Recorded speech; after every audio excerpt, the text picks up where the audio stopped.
Welcome back to Sipos Pimmer Garage. Now it's time to start assembling this M54P30. If you don't know what this is all about, I recommend you to watch the older video so you can catch up. But anyways, I've now cleaned everything, everything should be clean enough so that I can put this back together. Like you can see that this is not clean, but like all the junk that maybe start moving here in the engine, that has been all cleaned away. All the oil passages are clean. I did use this kind of brushes and everything, and only place that really had any metal pieces was the oil pump and this channel to the oil filter housing and the corresponding channel on the oil filter housing itself. But otherwise this was really clean. There's only a little bit of this black junk, so I did clean away the pieces that might get moving. But this is all now good. I also got the crank back from the machine shop. It's here and it looks like completely brand new crankshaft. So there really wasn't anything wrong in this one. It checked out perfect, so it was just bang on middle of the spec. There's not even one scratch on these journals here, so all the scratches that I did see, those were just some bearing deposits. So yeah, that looks brand new and we can just throw that in. Rest of the parts are here. Some parts I did clean in the ultrasonic cleaner, some I did clean by hand, like these ones. You can see that the orange or maybe brown varnish, it's still there. Same on the oil pump. I did weld the oil pump nut, so that won't come off that easily. I did also polish these cams on my lathe.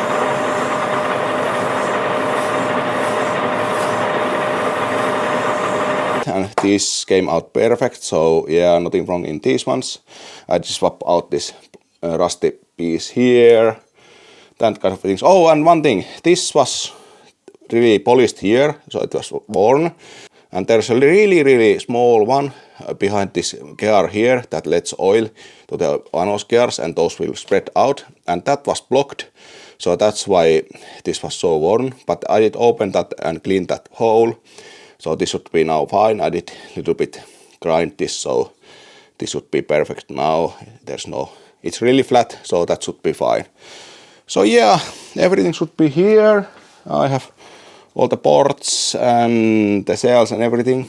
So yeah, I think we can now throw in the bearings, check the clearances with plastic gauge, and then when those check out, then we can just throw this back together and then put back to our car.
Okay, quick check.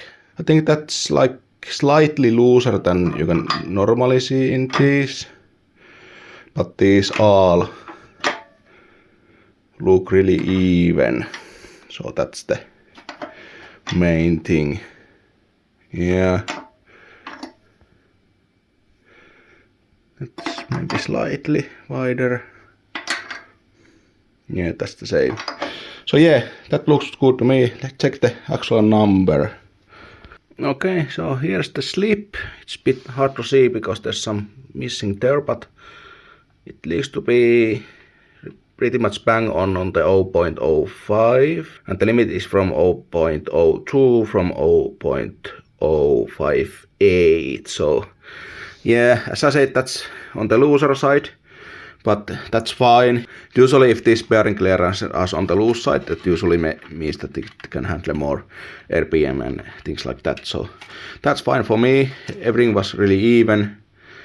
And that only that one was maybe slightly tighter, but it was still really close. So yeah, that's fine. Let's take out the crank, clean that last time, and then put back together. And I need to put that back together so that I can also put the connecting rods in, and I need to check the clearances on those two.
Crank is now in, and then let's check the clearances of these connecting rods. There shouldn't be any problems with these, but nowadays I have seen many cases that these bearings, they have come like with wrong dimensions from the factory, and then these could be too tight or too loose, so so I want to check that.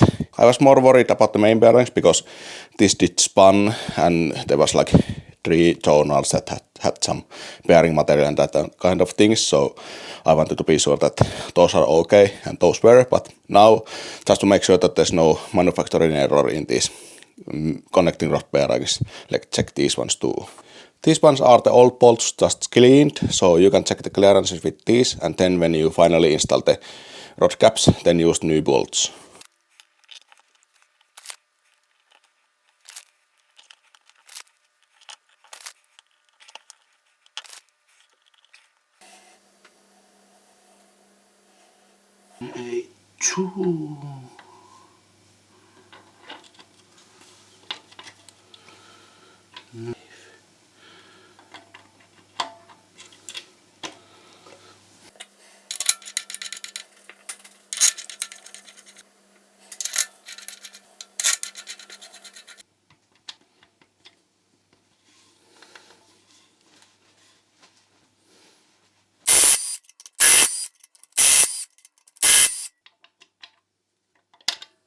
These look okay. This is seem to be 0.05, both of these. So yeah, that's again on the looser end of the spec, but I think that's probably because these have been polished like in the machine shop, and you can see that they probably have taken a little bit of material from these. That's still in spec, so that's fine. So let's clean this up, put some assembly loop, and then tighten this down with the new bolts.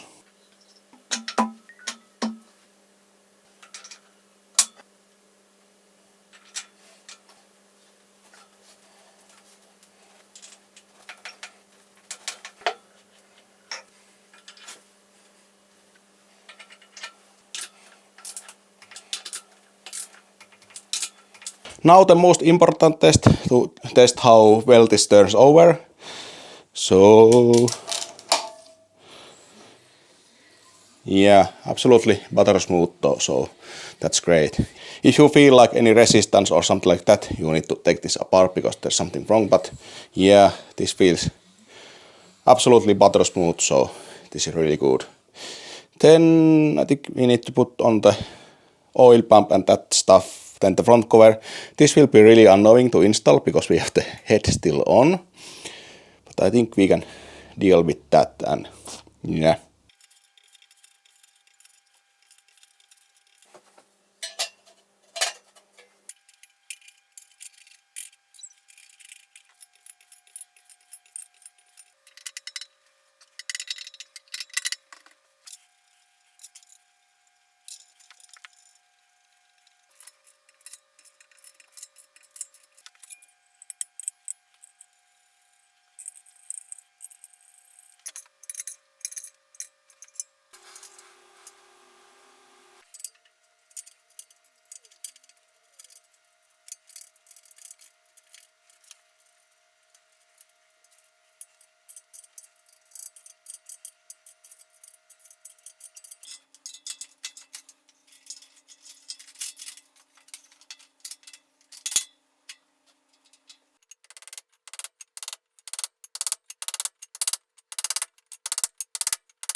We start to be pretty close to finishing up this engine rebuild.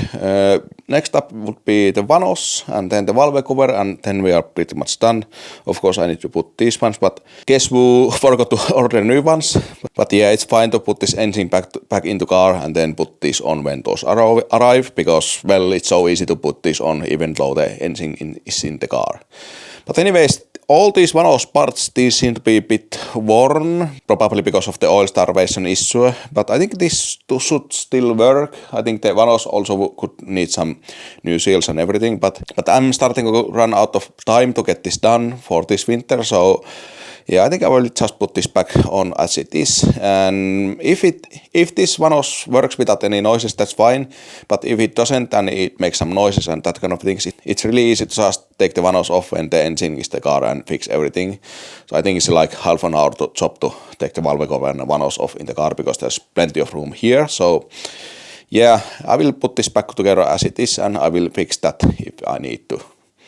I'm thinking that this will probably make some noise because there's so much wear. Like it's like unusual amount of wear that this has. But yeah, let's throw on the vanos unit and the valve cover, and yeah, I think I'm mostly done.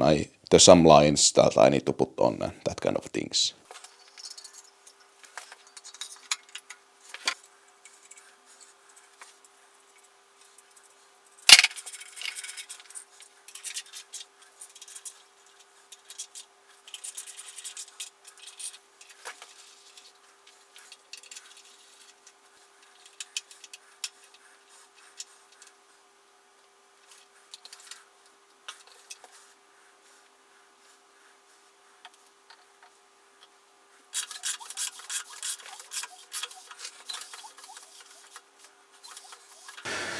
I did rotate the engine over a couple of times, so let's check that the timing is still okay.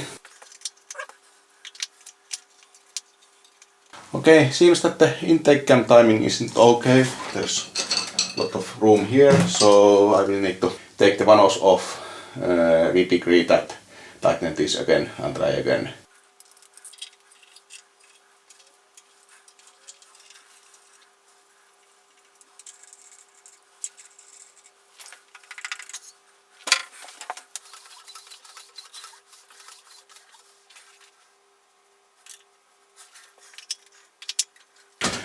Yeah, that's okay now, so we can close this up and put the valve cover on, and it's pretty much ready to put back on our car.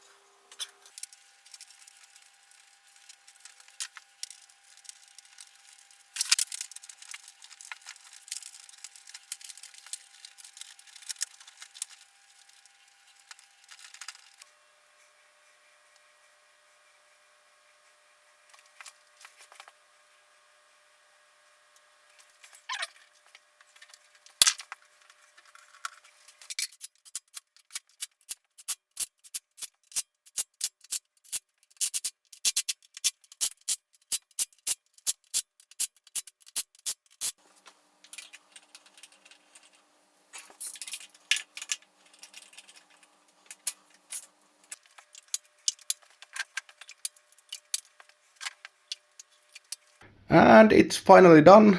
Well, of course it's missing the water pump and the thermostat. I need to get those ones new. I did already put on the AC bracket and the tensioner here with the new pulleys here, and yeah, same that this doesn't actually look like rebuilt engine because it's still really filthy and everything, and even like this isn't filthy, but it's so corroded that it looks like nothing has been done, but that's fine. This is only engine for my winter beater, or well, not maybe beater, it's quite okay condition, but still my daily driver, so it will get filthy when driven in Finnish winter, so that's fine. I can of course clean this and everything when this is already in car, so that's fine, but it will get dirty anyways. I could of course clean everything here, but I did run out of brake cleaner that you might be able to see here, so, and yeah. But I will order those missing parts, and next I will lift this back on the car. I think everything well. I need to get this on the lift, then put on the flex plate from there, and then lock that so that I can tighten this king bolt here.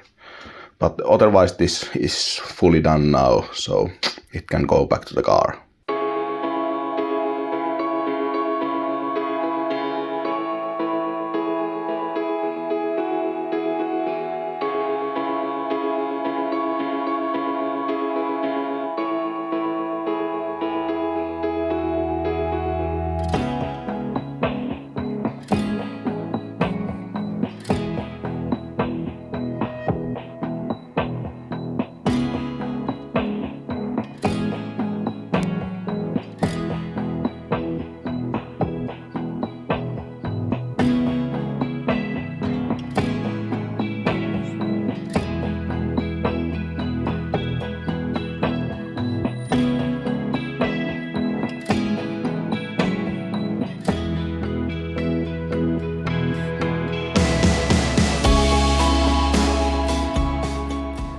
Okay, we got the engine in with the help of my son. It was otherwise quite straightforward, but the same thing was problematic when I took that out. It was the front diff there, so we had to lower this engine almost fully in, maybe leave like 5 centimeters of room, then try to squeeze the front diff from underneath to the correct position and then lower the engine back in.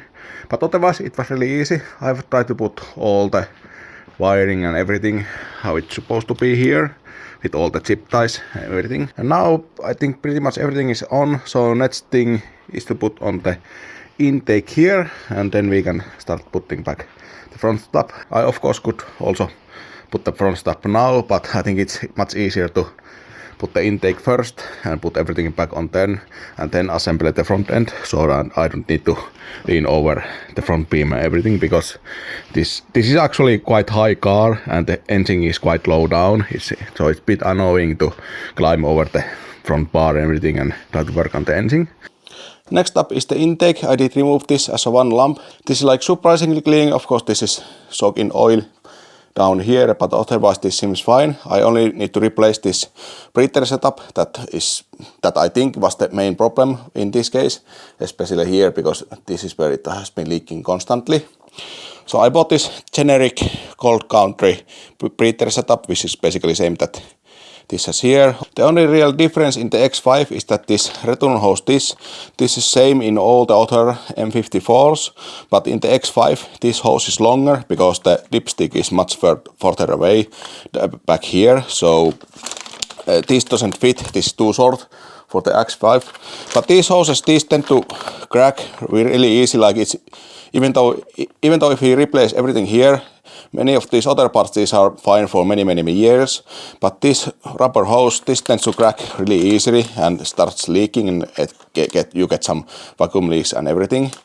So I will replace this with just some generic oil hose. Of course I will put that cover on this and that kind of things, but yeah, I will just replace that with this generic hose that is meant for oil, and this should last much longer here. But yeah, let's throw back on these new parts and then we can put this back on the car. It's surprising that nothing is corroded or anything here. This looks really nice.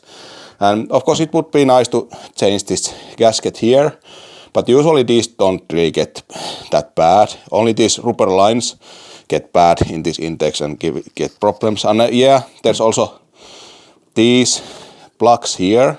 As you can see, all these plugs at the end of the intake, these are really cracked. And lots of vacuum leaks from these, so these also need to be replaced. I didn't get new ones. I usually just get pieces of hose and then put some plug on the end, and that's it. So in that way these last much longer than these original rubber plugs.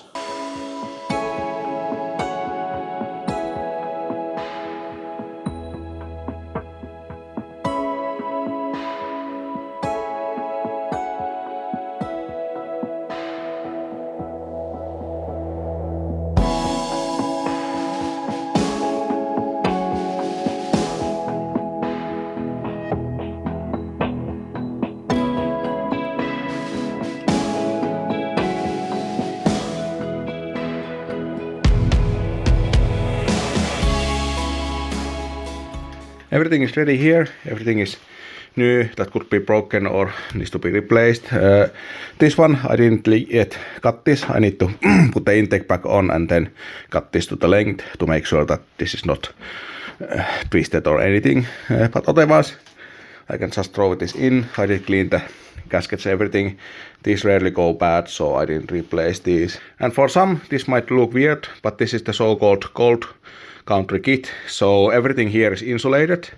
And the thing is that here when it goes below zero, it's possible that all the vapor that comes from the engine here, it will freeze inside this breather setup and then it can get clogged. It either blocks this and it will then puke out all the oil from the seals. And the other way this can fail when this freezes over is that if the flap, or not the flap, the diaphragm is broken, it can cause that kind of thing that it will actually suck all the oil from the oil pan through here to the engine itself and clog the engine like that. And that was the first idea that I thought that has happened with the engine, but it wasn't the case. But anyways, that's the reason you need to have this insulated version of the breather setup here in North to avoid that kind of problems.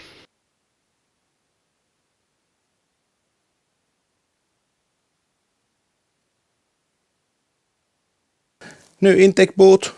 This is from Gates. Usually Gates branded parts are really good quality, but this doesn't look like it. But at least this looks like it will fit. So let's install this and hope that this will hold some time.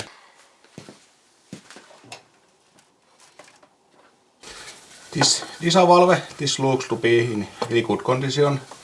I don't see any point changing this. Of course, if you have money to spare, but there's enough money spent on other new parts that this actually needs, so I'll probably change this at some point if I will keep this car.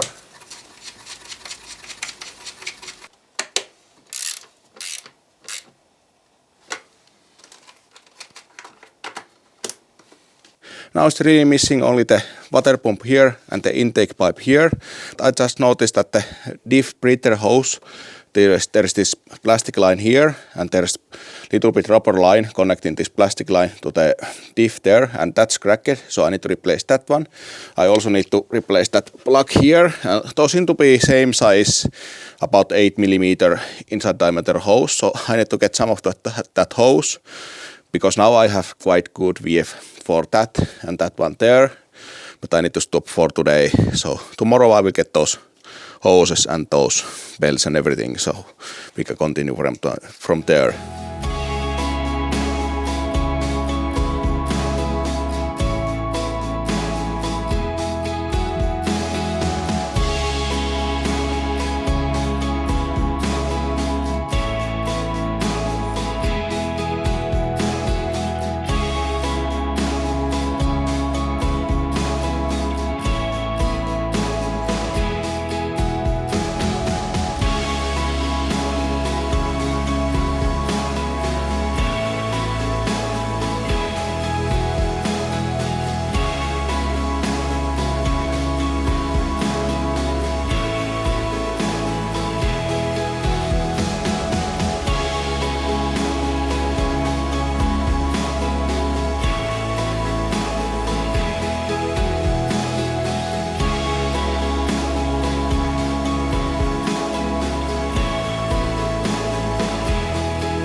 Why there is so much sand in here? I need to vacuum that.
Okay, I was editing this video and I noticed that it's already quite long, so yeah, there's still a huge amount of work to do in the car and in the setup and that kind of things. And of course I want to include some driving footage and that kind of thing, so this will probably be like over 1 hour long video if put in one. So I think I will now cut this video here, but I don't want to leave you hanging, so let's try starting the engine. There's now oil and everything should be there to run the engine. Of course, it's missing all the coolant stuff, so it cannot run long time. I did also temporarily install the power steering cooler there and put some power steering fluid there. So yeah, it's ready to start. I don't know what will happen, but let's see. It should run fine. Probably a little bit noisy, but that's fine. That's to expect. The lifters were quite squishy, so there's air in all of those, and it will take some heat cycles to get rid of that air. So yeah, let's try.